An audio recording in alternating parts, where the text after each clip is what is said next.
तो अब परमात्मा आगे क्या कह रहे हैं कि आगे चल के मैं खुद ही आऊँगा। देखो संकेत कर दिया ना गुरु जी ने। कई बार तो क्या कहते हैं गुरु जी कि इस दास को भेज दिया, वहाँ अपने आप को छुपाते हैं गुरु जी। और अब क्या करे धर्मदास को कि मैं खुद ही आऊँगा, मैं खुद ही जाऊँगा। और अब जो प्रकरण आगे आप सुनोगे, कान खोल के सुनना।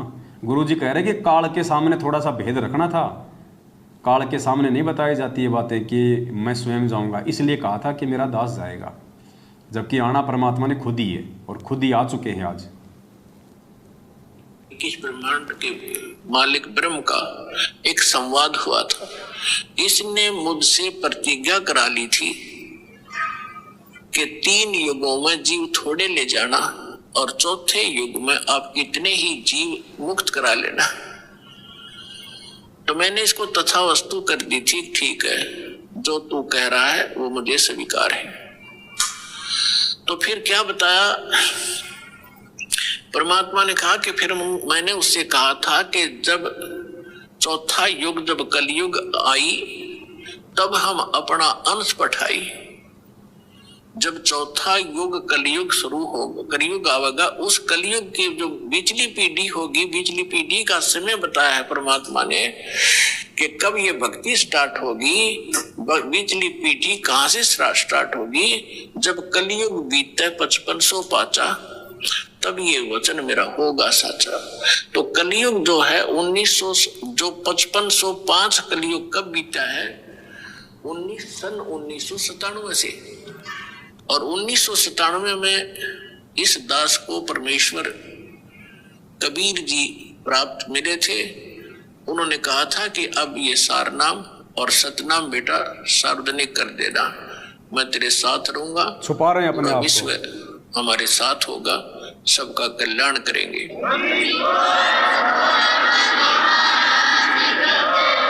तो परमात्मा ने धर्मदास जी से कहा था कि के काल से मेरी वार्ता हुई थी, तब मैंने काल से कहा था कि विनती तोर मान में लीनी, कि जो तूने विनती की है काल के 3 युगों में जीव ना ले जाना, चौथे युग में 3 युगों में थोड़े जीव ले जाना, चौथा युग जब कलयुग आवे तब शरण जीव बहु जावे, ऐसा वचन हर मोह दीजे, तब गवन संसार ही कीजिए। तब परमात्मा ने कहा था विनती तोर लीन में मानी, अब सुनना, और मोह को ठगे काल अभिमानी। फिर परमात्मा ने कहा कि चौथा युग जब कलयुग आई तब हम अपना अंश पठाई। जब चौथा युग कलयुग आवेगा तब हम अपना अंश, अपनी प्यारी आत्मा को भेजूंगा।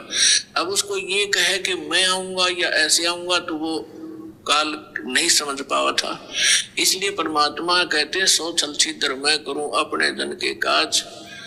तो क्या बताया था कि चौथा युग जब कलयुग आई तब हम अपना अंश पठाई। केवल परमात्मा ने काल को धोखा देने के लिए कि चौथा युग जब कलयुग आई तब हम अपना अंश पठाई। और फिर गुरु जी क्या करें, अगर काल को ये कहे कि मैं खुद ही जाऊंगा, तो परमात्मा कहते हैं मालिक अपने आप को छुपाते हैं, सोचल छिद्र मैं करूं अपने जन के काज। तो पुण्यात्माओं, ये कबीर परमेश्वर आज इस पृथ्वी पे साक्षात सतगुरु रामपाल जी भगवान के चोले में प्रकट है। अच्छी आत्माओं ने तो जान लिया है, पहचान लिया है, बाकी मूर्खों की हम कह नहीं सकते। अब देखो आपको एक छोटा सा सत्संग सुनाते हैं गुरु जी का, 1 मिनट का। देखो ये संकेत हैं, हमने संकेत ही समझने पड़ेंगे। परमात्मा संकेत ही करेगा, क्योंकि परमेश्वर भी एग्रीमेंट में बंधे हुए हैं। काल भगवान के साथ परमेश्वर का एग्रीमेंट है। परमात्मा खुल के नहीं कहेगा कि मैं कबीर हूं, मैं कबीर हूं। अगर परमात्मा आज स्वयं अपने आप को परमात्मा कह दे, सतगुरु रामपाल जी भगवान यदि 1994 से ये कहते कि मैं हूं वो कबीर परमात्मा जो 650 साल पहले आया था, और भाई आज मैं फिर से आ गया हूं पूरी दुनिया को ज्ञान और नाम देने के लिए, मैं हूं कबीर परमात्मा, तो पुण्यात्मा विचार करो कबीर जी का ठेका लेके कितने संत महंत बैठे हैं यहाँ पे हिंदुस्तान में। सैकड़ों की संख्या में लोगों ने कबीर आश्रम खोल रखे हैं। धर्मदास की जो गद्दी वाले, उन्होंने ठेका ले रखा है कि कबीर जी तो हमारे हैं, हम हैं उनके उत्तराधिकारी। अगर गुरु जी कह दें कि मैं कबीर हूं, तो पुण्यात्माओं गुरु जी के ऊपर सैकड़ों मुकदमे, सैकड़ों मुकदमे गुरुजी के ऊपर डाल दिए गए होते आज तक कि ये अपने आप को कबीर कहता है, ये कबीर कहता है, सैकड़ों मुकदमे। तो सोचो पुण्यात्माओं, परमात्मा उन सैकड़ों मुकदमों की तारीखें भुगतते या हमारे लिए आश्रम में बैठ के वो सत्संग करते। ये भी एक कारण है जिस कारण परमात्मा अपने आप को कबीर होते हुए भी छुपाता है और फिर आप और हमारे जैसे भक्तों की सेवा लगा देता है परमात्मा ज्ञान आधार से, सत्संगों से निष्कर्ष निकाल के समझाने की कि असल में वो कबीर परमेश्वर कौन है। अब क्या कह रहे हैं परमात्मा, इस सत्संग को ध्यान से सुनो पुण्यात्माओं। एक बार आप ये सत्संग सुनिए, फिर दास आपको बताएगा। क्योंकि वहां देखो विकार सभी में है। 21 ब्रह्मांड में कोई भी प्राणी विकार रहित नहीं है, चाहे कोई कितनी बात बनावे।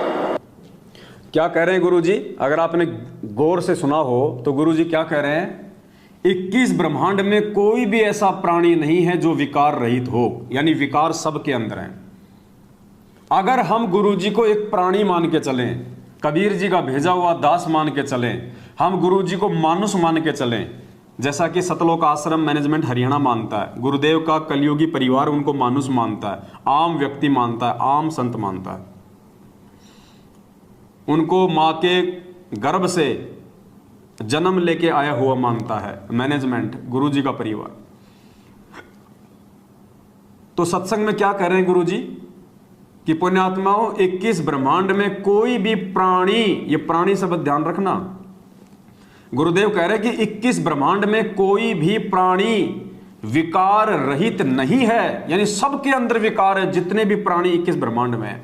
अगर गुरुजी भी यदि एक प्राणी हैं तो गुरुजी भी विकार युक्त हुए, अगर गुरुजी भी यदि एक प्राणी हैं तो गुरुजी भी विकार युक्त हुए, क्योंकि स्वयं कह रहे हैं कि 21 ब्रह्मांड में कोई भी प्राणी विकार रहित नहीं है, अर्थात सबके अंदर विकार हैं। अगर गुरुजी को भी यदि हम एक प्राणी मान के चलें, मानुष मान के चलें, मां के गर्भ से जन्म लिया हुआ एक यदि प्राणी मान के चलें मैनेजमेंट की तरह, तो गुरुजी भी विकार युक्त हुए। अब बताइए, जो खुद विकार युक्त है वो दूसरे का कहां से मोक्ष करवा देगा, बता दीजिए।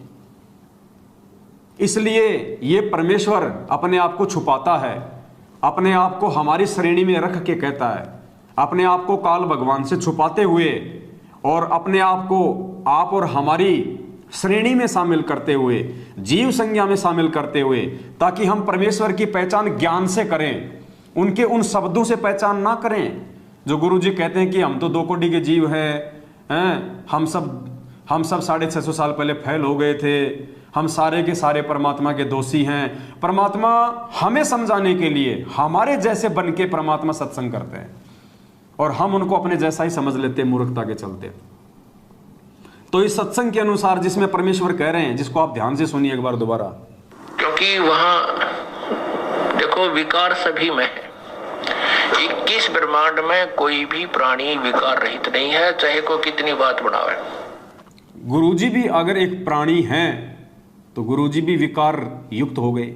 अब बताओ, जो स्वयं विकार युक्त है वो हमारे विकारों को कहां से छुड़वा देगा, वो हमें सतलोक कहां से पहुंचा देगा, हमें पार कहां से करवा देगा। इसलिए पुण्यात्माओं, ये परमात्मा है, ये सारी सृष्टि का रचनहार है, ये बंदी छोड़ कबीर परमेश्वर हैं, ये जगत गुरु हैं, जगत के दाता हैं, ये जगदीश हैं, तीनों लोकों में प्रवेश करके सबका भरण पोषण करने वाले ये पूर्ण परमात्मा हैं, कबीर देव हैं। और इस बात को केवल वही आत्मा जान पाएंगी, पहचान पाएंगी जो इस परमेश्वर के वर्तमान में असली मोक्ष के अधिकारी होंगे, बाकी नहीं जान पाएंगे। परमात्मा भीड़ के लिए नहीं आता, परमात्मा यहाँ पे कबाड़ को इकट्ठा करने नहीं आता। परमात्मा कहते हैं, गोता मारूं स्वर्ग में, जा बैठूं पाताल, गरीबदास ढूंढता फिरूं अपने हीरे मोती लाल। तो पुण्यात्माओं, ये जो समय है वर्तमान में जो परमात्मा ने आप और हमें दिया है, बहुत अनमोल समय है। इस समय का कोई वार एंड पार नहीं है। और जो व्यक्ति इस समय को चूक गया, इस समय को चूकने का मतलब अपने गुरुजी को मानुष मान के, जो अपने गुरुजी को अपने जैसा मानुष मान के, जो गरीबदास जी भी कहते हैं कि गुरु को मानुष जो गिने और चरणामृत को पान, ते नर नरक में जाएंगे, जन्म जन्म बने समान। कुत्ते बनेंगे वो कुत्ते बनेंगे जो अपने गुरुजी को मानुष मानते हैं अपने जैसा, और उनके चरणों का चरणामृत भी पीते हैं। कहते हैं ऐसे भगत नाम लेने के बाद भी वो कुत्ते बनेंगे। गुरु को मानुष जो गिने और करे चरना अमृत को पान, ते नर नरक में जाएंगे युग युग बने समान। ये उन भक्तों के लिए कह रहे हैं गरीबदास जी महाराज कि उस तत्वदर्शी संत की शरण में आने के बाद, उस परमेश्वर की शरण में आने के बाद भी जो उनको अपने जैसा एक मानुष मानेगा, उनका जन्मदिन मनाएगा और भगवान किसी और को मानेगा और उनका चरणामृत भी पिएगा। कहते हैं ऐसे भगत नाम दीक्षा लेने के बाद भी, भक्ति करने के बाद भी वो नरक में जाएंगे और वो जन्म जन्म कुत्ते बनेंगे। तो पुण्यात्माओं, ये 90% जो संगत है वर्तमान में, देखो आगे अगर वो सुधर जाए तो बहुत अच्छी बात है, भविष्य का मुझे नहीं पता, लेकिन वर्तमान जो स्थिति है, सतलोक आश्रम मैनेजमेंट हरियाणा के पीछे जितने भी लोग लगे हुए हैं वो सब के सब लोग गुरुजी को मानुष मानते हैं। क्योंकि उन जिन जिन लोगों ने 14 जून 2022 को कागज की फोटो का प्रकट दिवस मनाया है, उस दाढ़ी मूंछ वाली नकली फोटो को कबीर भगवान मान के जिन जिन लोगों ने उसका प्रकट दिवस मनाया है, वो सारे के सारे लोग अपने गुरुजी को मानुष मान रहे हैं। वर्तमान समय तक तो वो सभी लोग नरक की तैयारी कर रहे हैं, पर मरने के बाद में वो कुत्ते की योनि ग्रहण करने की वो तैयारी कर रहे हैं। ये परमात्मा की वाणी कह रही है, मैं नहीं कह रहा। यदि वो अपने गुरुजी को मानुष ना मानते, अपने गुरुजी को ही परमात्मा मानते, तो पुण्यात्माओं परमात्मा तो जेल में बैठे हैं। फिर इन फर्जी आश्रमों में किसका प्रकट दिवस मनाने गए थे भाई साहब, किसका? वो देशराज जैसे मूतनाथ लोगों के पीछे लग के किसका प्रकट दिवस मनाने गए थे? संजीव हुड्डा स्टेट कोऑर्डिनेटर उत्तर प्रदेश, भक्तों को रंडी के बीज की गालियां देने वाले लोगों के पीछे चल के शामली आश्रम में, धूरी आश्रम में, मुंडका आश्रम में, सिंहपुरा आश्रम में, भिवानी आश्रम में, जींद आश्रम में, बैतूल आश्रम में, इंदौर आश्रम में, सोजत आश्रम में, जितने भी ये पत्थर के खंडर खड़े कर रखे हैं फर्जी आश्रम, कौन से बाप का प्रकट दिवस मनाने गए थे? तुम्हारे भी 2-2 बाप हैं क्या? अरे भक्तों, 2-2 बाप बना लिए तुमने हैं? 8 सितंबर को तो सतगुरु रामपाल जी को बाप बना लेते हो, जून के महीने में उस कागज की फोटो को अपना बाप बना लेते हो। बताओ ये व्यभिचारणी भक्ति क्यों कर रहे हो भाई? अरे आत्मा एक है, उसका परमात्मा भी एक ही है। आत्मा एक है, उसका परमात्मा भी एक ही है। एक आत्मा के 2 पति नहीं हो सकते, और जिस आत्मा के 2 पति होंगे वो व्यभिचारणी होती है, वैश्या कहते हैं उसको, वैश्या वैश्या। तो अभी तक तो आप जितने भी लोग हो जिन्होंने 14 जून को कागज की फोटो का प्रकट दिवस भले आश्रमों में मनाया हो या अपने अपने घरों पे मनाया हो, फिलहाल आप सभी लोग व्यभिचारणी भक्ति कर रहे हैं गीता जी के अनुसार। आप एक परमात्मा को अभी जान भी नहीं पाए, पहचान भी नहीं पाए कि एक परमात्मा कौन है। और परमात्मा कहते हैं जब तक आप एक परमेश्वर की पहचान नहीं कर लोगे कि गुरु गोविंद 2 नहीं भाई, जो 2 समझेगा वो 2 जग में जाएगा, वो तो नरक में जाएगा।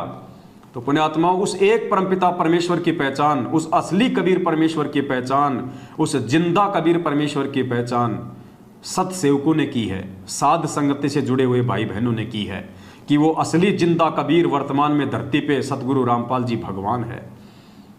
हम और किसी कागज की फोटो का प्रकट दिवस नहीं मनाएंगे हमारे भगवान के रहते सहते धरती पे। हम नकली कागज की दाढ़ी मूंछ वाली फोटो को कबीर भगवान मान के उसका प्रकट दिवस नहीं मनाएंगे। हमारे असली कबीर का असली प्रकट दिवस तो 8 सितंबर को आएगा, 8 सितंबर, क्योंकि हमारे पूज्य गुरुदेव सतगुरु रामपाल जी भगवान कबीर परमेश्वर 8 सितंबर 1951 के दिन धरती पे अतिथि रूप में प्रकट हुए हैं। 8 सितंबर 1951 को प्रकट हुआ असली कबीर इस कलयुग की पिछली पीढ़ी का। तुम तो प्रथम पीढ़ी वाले कबीर का भी नहीं मना रहे, क्योंकि वो जो फोटो तुम्हारे पास में है दाढ़ी मूंछ वाली, वो तो उस कबीर भगवान की उस समय की जिस रूप में वो आए थे 650 साल पहले, वो तो उनकी असली फोटो भी नहीं है। कहाँ थे उस समय कैमरे, कहाँ थे उस समय मोबाइल, किसने उनकी फोटो खींची थी? ये हाथ से बनाई हुई फोटो हैं, आगे चल के लोगों ने इनमें रंग डाल दिए। तुम तो उस 650 साल पहले भगवान जिस रूप में आया था, तुम तो उसकी भी असली फोटो को नहीं मान रहे। नरक में जाने की तैयारी क्यों कर रहे हो मेरे भाई बहनों? अपनी बुद्धि को खोलो, विचार करो, तुम अध्यात्म में कहाँ खड़े हो। संत रामपाल जी भगवान से तत्व ज्ञान लेने के बाद, ऐसे परम पुरुष की शरण में आने के बाद भी तुम कहाँ धक्के खा रहे हो, कहाँ भटक रहे हो? परमात्मा कहते ना, तू फिर 84 जाई रे संतो